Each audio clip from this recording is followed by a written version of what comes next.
In this part of gravitation, you will learn about gravitational potential and escape velocity. Gravitational potential.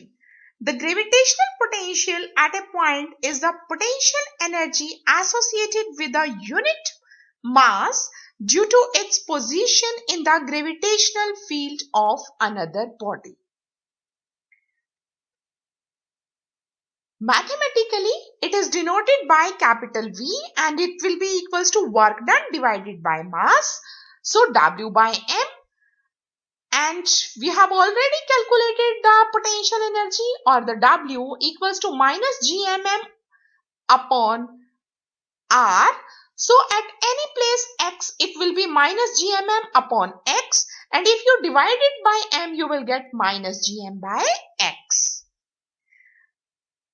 The gravitation potential is a scalar quantity and its SI unit is joule per kilogram, and in terms of CGS unit it will be arc per gram.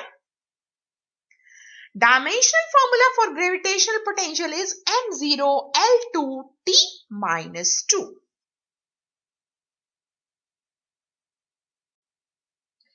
Relation between gravitational potential energy and gravitational potential. We have calculated the potential energy U and potential. You can see that if I multiply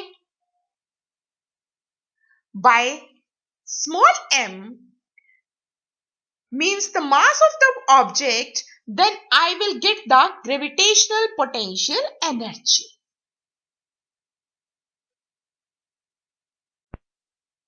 Let's solve a numerical. Example 8.3 of your NCERT. Find the potential energy of a system of 4 particles placed at the vertices of a sphere of side L.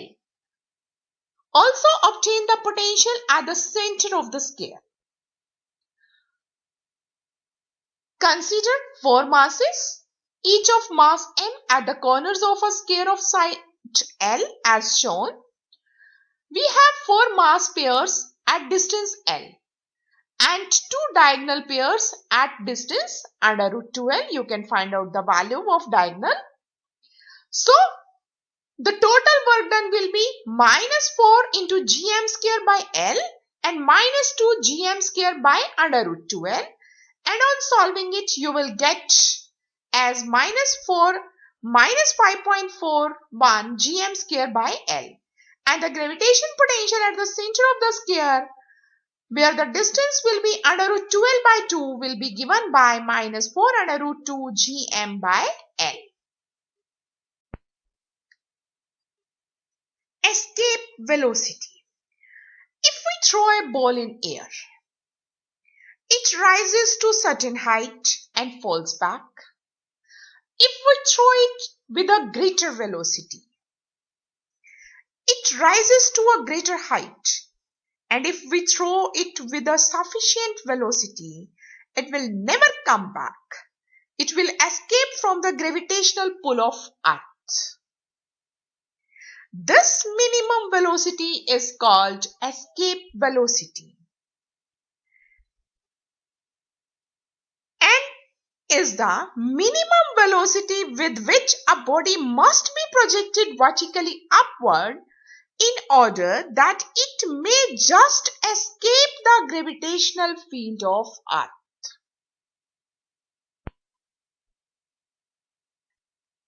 Consider the Earth to be a sphere of mass capital M and radius R with center O. Using total energy concept, we can derive the equation for escape velocity. At any point, the total energy must be 0. We know that kinetic energy is half mve square and potential energy is minus gmm upon r. The sum total of energy will be 0 and therefore ve square will be equals to 2gm by r, and the escape velocity value is 2gm by r under the root. Multiply and divide it by capital R. and use the value of small g relation with capital G, and you will get the formula of escape velocity as under root 2g into capital R. You can do it by another method as we have done in the gravitation potential energy. Just reverse of that.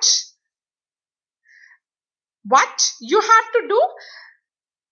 You have to find out the work done from A to point Q, as we have calculated the gravitation potential energy from the center of Earth 0 to any distance small r, but here you have to take the final distance as infinity. You will get the same formula.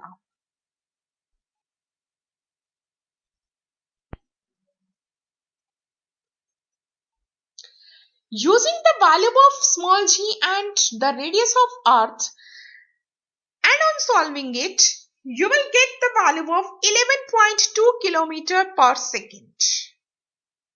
This is called the escape speed or escape velocity.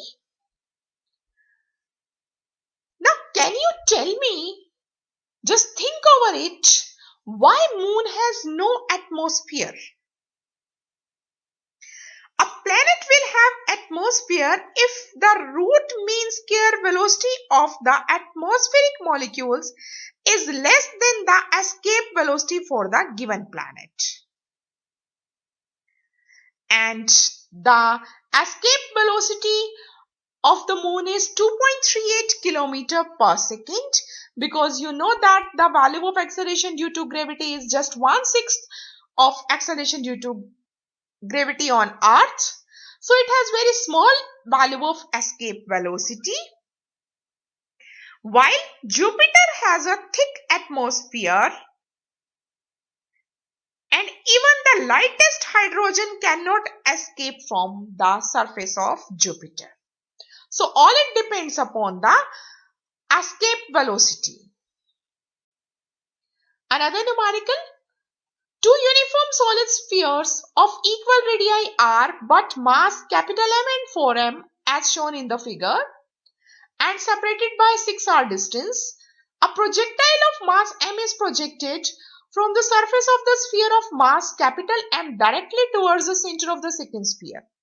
You have to find the minimum speed v of the projectile so that it will reach the surface of second sphere.